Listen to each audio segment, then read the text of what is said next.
Tonight on VlogND, we confront a question that has shaped Africa's global story for decades. Does the West truly understand Africa?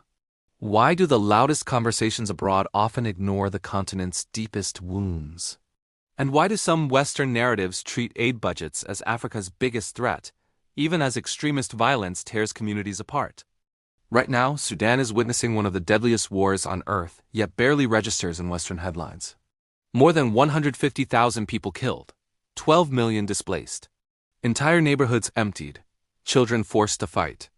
Khartoum Street are really some cemeteries. And still no major campus protests, no global activism, and barely any airtime from major networks. The silence is as devastating as no one cares.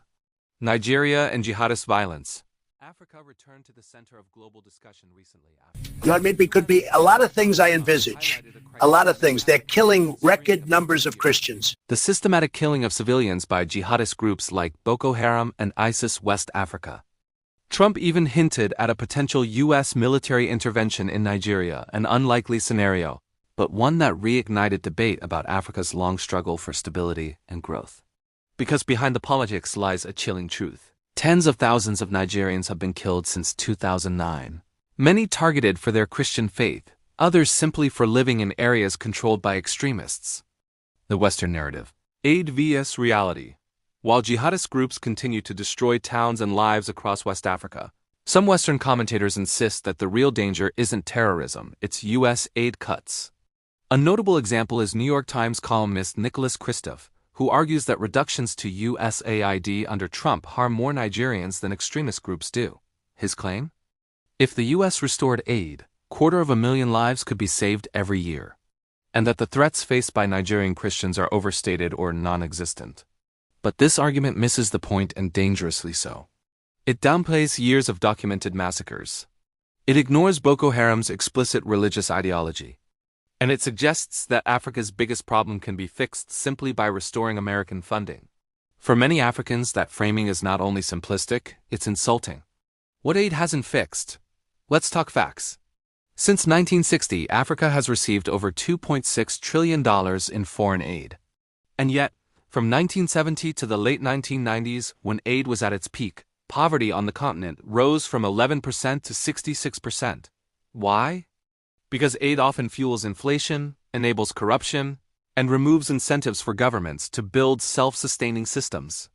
Money intended for development sometimes ends up strengthening political elites rather than communities. African scholars have been raising these concerns for decades. But many Western voices rarely engage with African experts, or even ask African citizens what kind of support they actually want. A misunderstood continent. The problem isn't that aid never helps. It's that the West continues to impose solutions without truly listening. Some argue about aid budgets. Others hid behind what they would get in return. But what gets lost is the actual lived reality of Africans caught between failing states and extremist violence. The question should not be, which kills more, aid cuts or jihadists?